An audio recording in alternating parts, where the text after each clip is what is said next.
Halo, kita jumpa lagi di pembahasan buku The Master Key System di lesson yang ke-24. Ini sepertinya adalah lesson yang paling akhir dan mudah-mudahan setelah pembelajaran ke semua lesson dan Anda sudah mendengarkan semua, Anda akan mendapatkan satu hal yang itu bisa membuat terjadi perubahan besar dalam kehidupan Anda. Ya, oke, mari kita ikuti lesson yang ke-24. Temanya adalah alkimia. Terlampir di sini lesson 24. Ini adalah pelajaran terakhir dari buku The Master Key System. Jika Anda telah mempraktekkan setiap latihan selama beberapa menit setiap hari seperti yang disarankan, Anda akan menemukan bahwa Anda bisa memperoleh dari kehidupan seperti yang Anda inginkan. Caranya, pertama-tama Anda menempatkan apa yang Anda inginkan itu ke dalam kehidupan. Dan Anda mungkin akan sependapat dengan pernyataan seorang murid. Pemikiran bersifat hampir berkelimpahan, sangat luas, sangat tersedia, sangat pasti, sangat logis, dan sangat bisa digunakan. Buah pengetahuan ini adalah anugerah Tuhan. Buah pengetahuan inilah kebenaran yang membebaskan manusia, bukan hanya bebas dari setiap kekurangan dan keterbatasan, melainkan juga bebas dari kesedihan, kecemasan, dan kesusahan. Sungguh indah jika kita menyadari bahwa hukum ini tidak pilih kasih, bahwa hukum ini tidak mempersoalkan apa kebiasaan berpikir Anda. Jalannya sudah disiapkan.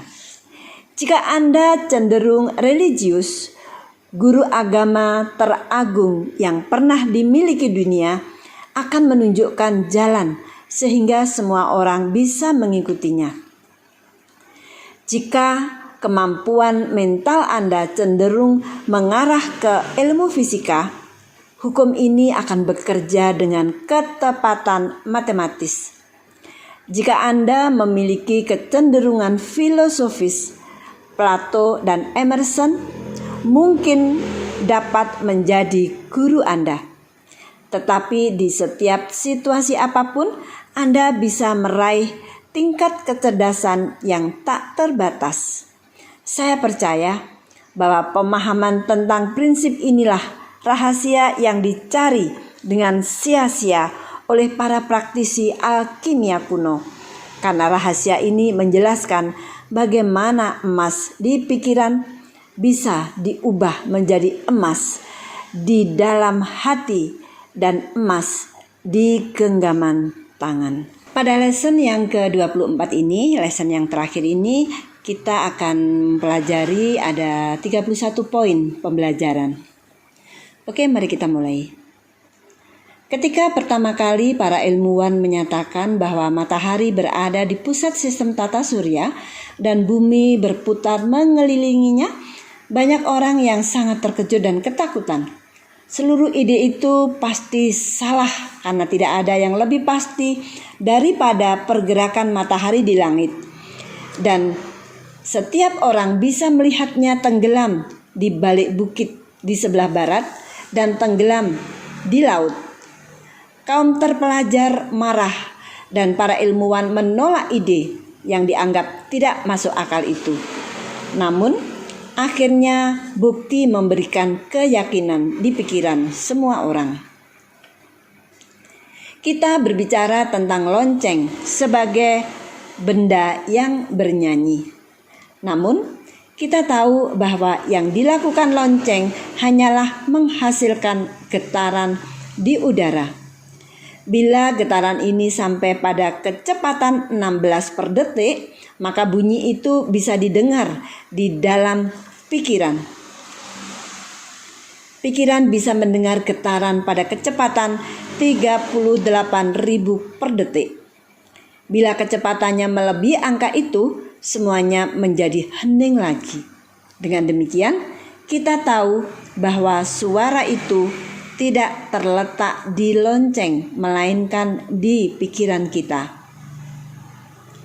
Kita menganggap bahwa matahari sebagai cahaya yang hidup, tetapi kita mengetahui bahwa matahari hanya memancarkan energi yang menghasilkan getaran-getaran di ruang angkasa dengan kecepatan 400 triliun per detik. Hal inilah yang menimbulkan sesuatu yang kita sebut sebagai gelombang cahaya. Maka kita tahu bahwa apa yang disebut cahaya hanyalah bentuk energi, dan bahwa satu-satunya cahaya yang ada adalah sensasi yang ditimbulkan di dalam pikiran oleh gerakan gelombang-gelombang itu. Bila frekuensinya meningkat, cahaya berubah warna. Setiap perubahan warna disebabkan oleh getaran-getaran yang lebih pendek dan lebih cepat. Jadi, walaupun kita mengatakan bahwa mawar itu berwarna merah, rumput berwarna hijau, atau langit berwarna biru, kita tahu bahwa warna-warna itu hanya hadir di dalam pikiran kita dan merupakan sensasi yang kita alami sebagai akibat dari getaran gelombang cahaya.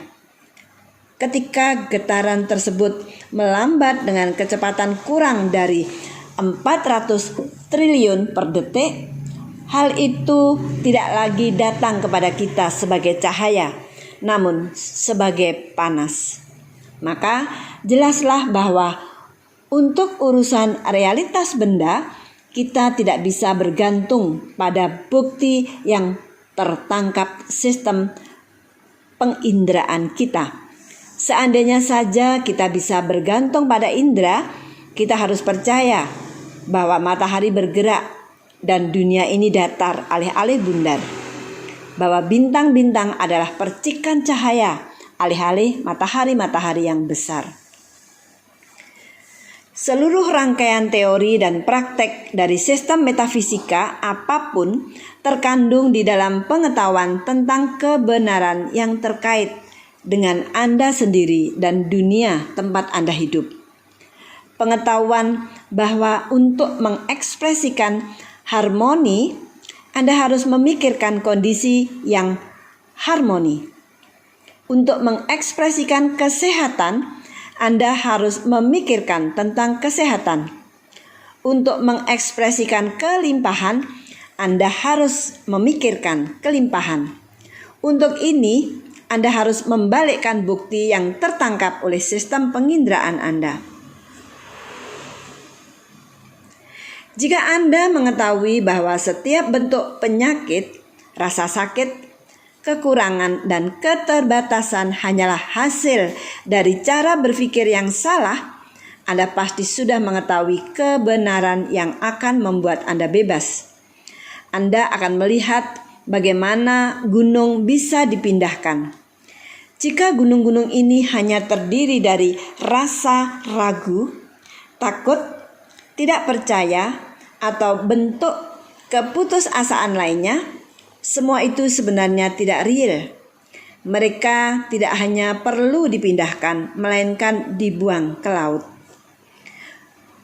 Tugas Anda yang sesungguhnya adalah meyakinkan diri sendiri tentang kebenaran pernyataan-pernyataan ini. Bila Anda telah berhasil melakukannya, Anda tidak akan sulit memikirkan kebenaran. Dan seperti yang sudah ditunjukkan, kebenaran mengandung prinsip vital dan akan mewujudkan dirinya sendiri. Orang-orang yang menyembuhkan penyakit melalui metode mental sudah mengetahui kebenaran ini. Setiap hari mereka mendemonstrasikannya di dalam kehidupan mereka dan kehidupan orang lain. Mereka tahu bahwa kehidupan, kesehatan, dan kelimpahan itu maha ada dan mengisi semua ruang. Dan mereka tahu bahwa orang-orang yang mengizinkan penyakit atau kekurangan apapun terwujud, berarti mereka belum memahami hukum yang agung ini. Semua kondisi merupakan ciptaan pikiran, sehingga seluruhnya bersifat mental. Karena itu, penyakit dan kekurangan hanyalah kondisi mental di mana orang gagal mengetahui tentang kebenaran. Begitu kesalahan ini dihilangkan, kondisinya pun akan hilang. Metode untuk menghilangkan kesalahan ini adalah masuk ke dalam keheningan dan mengetahui tentang kebenaran. Karena semua pikiran adalah satu pikiran. Anda bisa melakukannya untuk diri sendiri atau orang lain. Jika Anda telah belajar membentuk gambar-gambar mental dari kondisi-kondisi yang diinginkan, inilah cara tercepat dan termudah untuk memastikan hasilnya. Jika tidak, hasilnya dapat dicapai melalui argumen, melalui proses meyakinkan diri sendiri secara mutlak tentang kebenaran pernyataan Anda. Ingatlah, dan pernyataan yang satu ini adalah yang paling sulit sekaligus yang paling indah untuk dipahami. Ingatlah bahwa terlepas dari apapun kesulitannya, dimanapun adanya, siapapun yang terkena dampaknya, Anda tidak mempunyai pasien kecuali diri Anda sendiri. Tidak ada yang harus Anda lakukan kecuali meyakinkan diri akan kebenaran yang ingin Anda wujudkan. Inilah pernyataan ilmiah yang tepat, yang sesuai dengan setiap sistem metafisika yang ada. Tidak ada hasil permanen yang pernah diperoleh dengan cara lain. Setiap bentuk konsentrasi yang membentuk gambar mental, argumentasi, dan autosugesti, semuanya semata-mata adalah metode yang bisa Anda pakai untuk menyadari kebenaran. Jika Anda ingin membantu seseorang atau menghancurkan suatu bentuk kekurangan, keterbatasan, atau kesalahan, metode yang benar adalah tidak memikirkan perihal orang yang ingin Anda bantu. Niat untuk membantu mereka saja sebenarnya sudah cukup, karena niat Anda ini telah menghubungkan Anda secara mental dengan orang tersebut. Kemudian, halolah dari pikiran Anda sendiri segala bentuk kepercayaan apapun tentang kekurangan, keterbatasan, penyakit, bahaya, kesulitan, atau masalah yang mungkin ada. Begitu Anda berhasil melakukannya, hasil yang baik akan dicapai dan orang yang Anda bantu akan merasakan keberhasilan yang tanpa batas. Tetapi ingatlah bahwa pikiran bersifat kreatif. Akibatnya, setiap Anda membiarkan pikiran Anda beristirahat di dalam kondisi yang tidak harmonis, Anda harus menyadari bahwa kondisi semacam itu tidak real. Semuanya tidak nyata. Satu-satunya realitas adalah spirit, dan spirit itu tidak pernah tidak sempurna. Semua pikiran adalah bentuk energi. Semua pikiran adalah bentuk energi kecepatan getaran. Tetapi pikiran tentang kebenaran adalah kecepatan getaran tertinggi yang menghancurkan setiap bentuk kesalahan dengan cara persis sama dengan cahaya yang menghancurkan kegelapan. Tidak ada bentuk kesalahan yang akan muncul bila kebenaran ini hadir. Maka seluruh kerja mental Anda adalah memahami kebenaran. Hal ini akan memampukan Anda mengatasi setiap bentuk kekurangan, keterbatasan, atau penyakit apapun. Kita tidak bisa memperoleh pemahaman tentang kebenaran dari dunia luar diri. Dunia luar diri hanya relatif, padahal kebenaran bersifat absolut. Maka kita harus mencarinya di di dunia dalam diri. Melatih pikiran agar melihat hanya kebenaran saja berarti mengekspresikan hanya kondisi-kondisi yang sesungguhnya saja. Kemampuan kita untuk melakukan hal ini merupakan indikasi kemajuan yang sedang kita buat.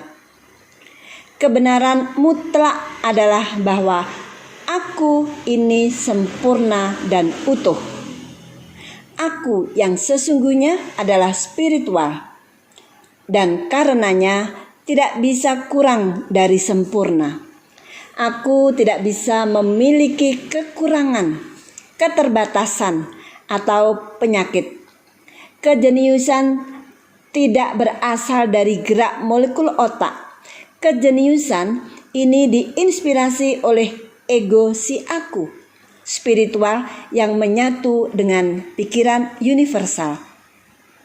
Dan kemampuan kita untuk mengenali kesatuan inilah yang merupakan penyebab dari semua inspirasi, semua kecerdasan pikiran. Hasil-hasil ini menjangkau jauh dan berdampak terhadap generasi-generasi mendatang.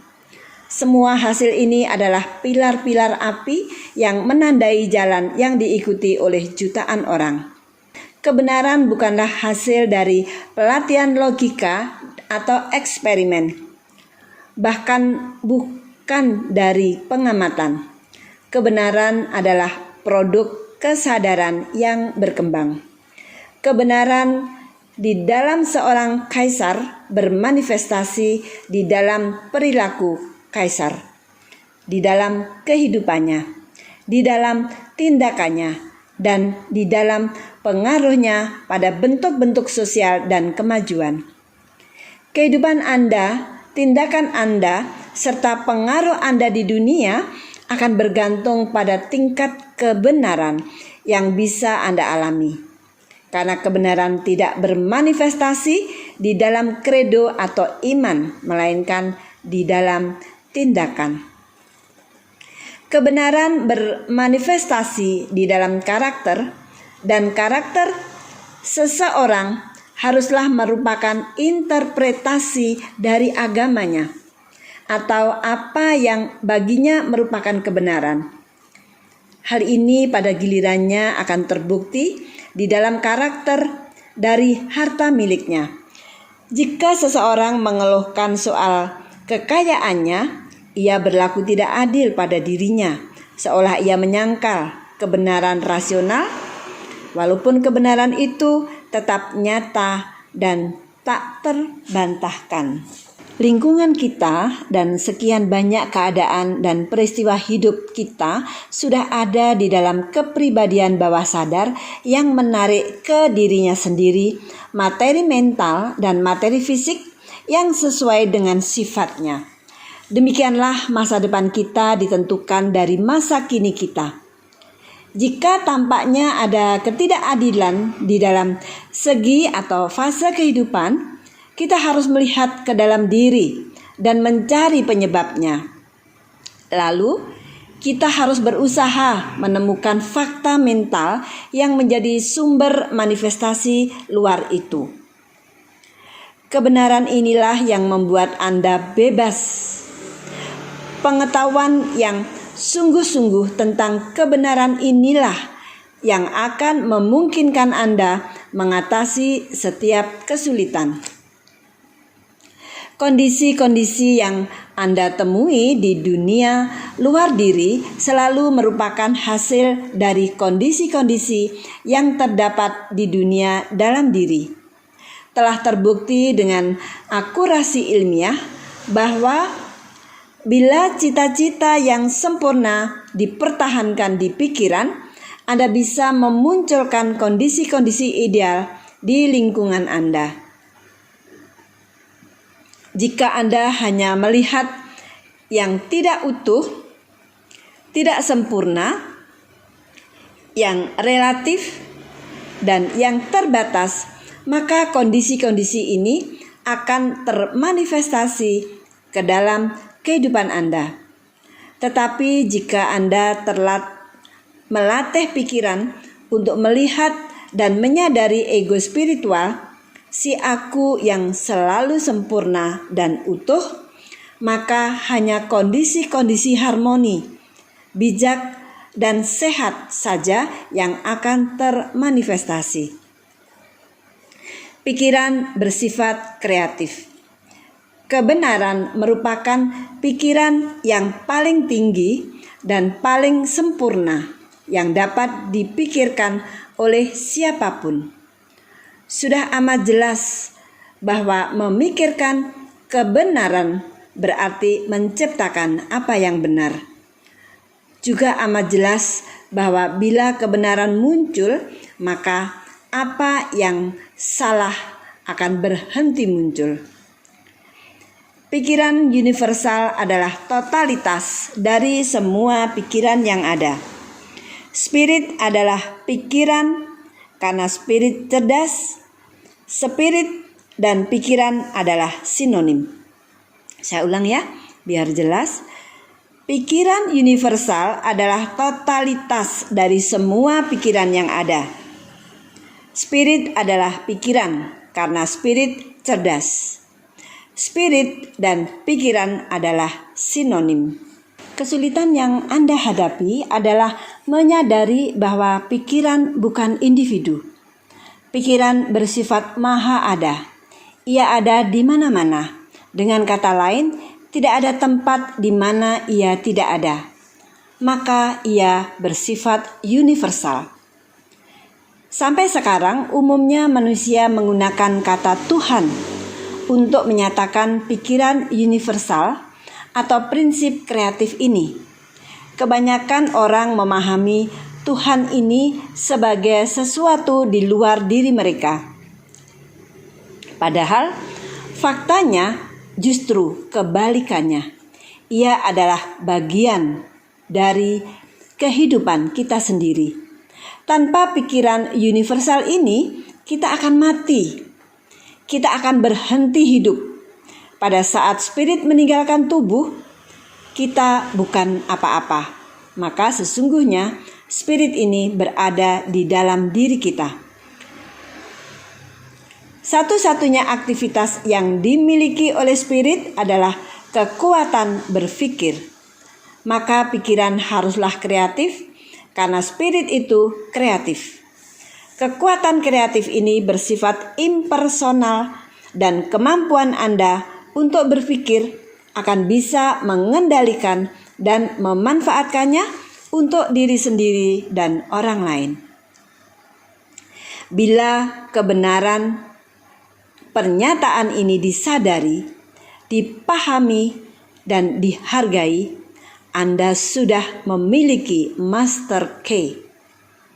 Tetapi ingatlah bahwa mereka yang boleh masuk dan ikut serta hanyalah mereka yang cukup bijaksana untuk memahami, cukup berpandangan luas untuk mempertimbangkan bukti, cukup tegas untuk mengikuti penilaian mereka sendiri, dan cukup kuat untuk membuat pengorbanan yang tepat.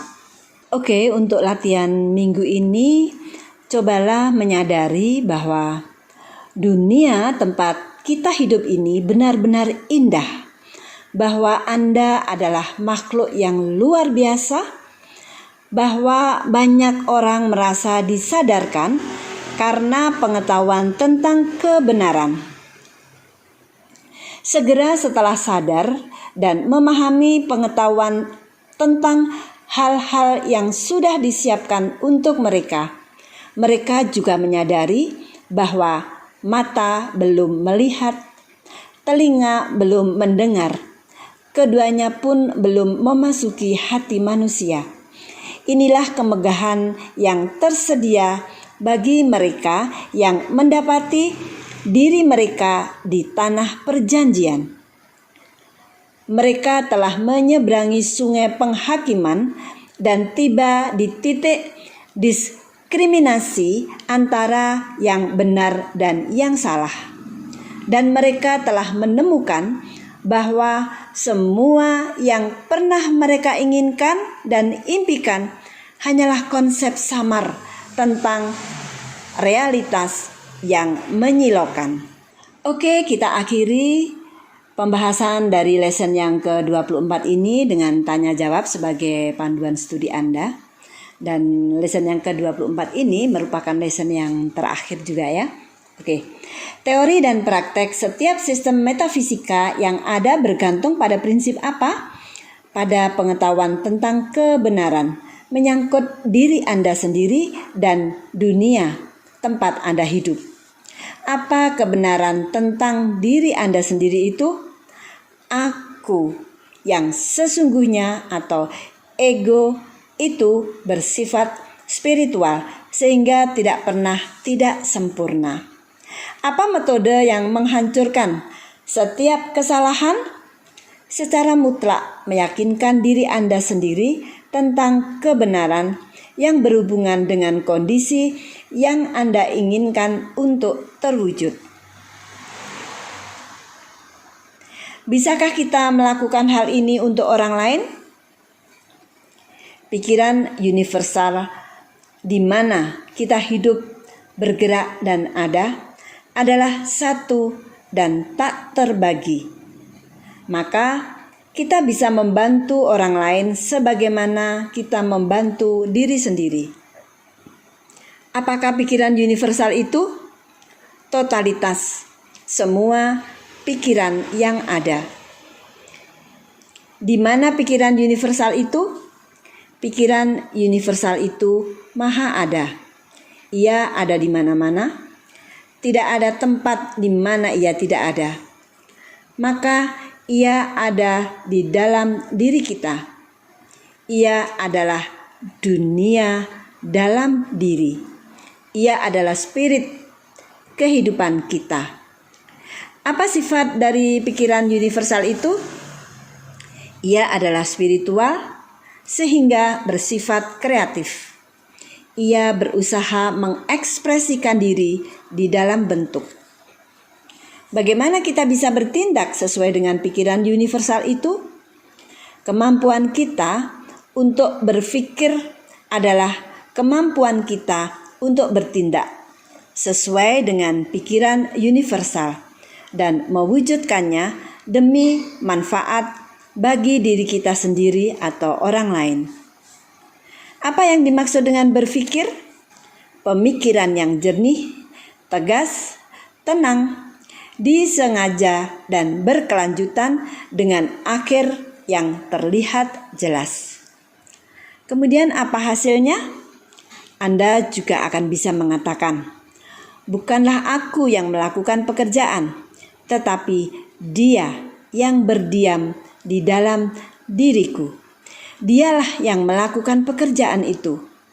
Anda akan mengetahui bahwa Dia adalah pikiran universal dan bahwa Dia memang benar-benar berdiam di dalam diri Anda. Dengan kata lain, Anda akan mengetahui bahwa janji-janji indah yang ada di kitab suci merupakan fakta, bukan fiksi, dan bisa didemonstrasikan oleh siapapun yang sudah memiliki pemahaman. Oke, demikian tadi akhir dari buku The Master Key System. Jadi lesson yang ke-24 ini adalah lesson yang terakhir, dan saya berharap melalui pemahaman dari buku The Master Key System ini, Anda benar-benar menemukan Master Key. Anda menemukan kunci kehidupan yang mana kunci itu bisa Anda pakai untuk membuka kesuksesan Anda. Terima kasih dan jumpa lagi di lain kesempatan.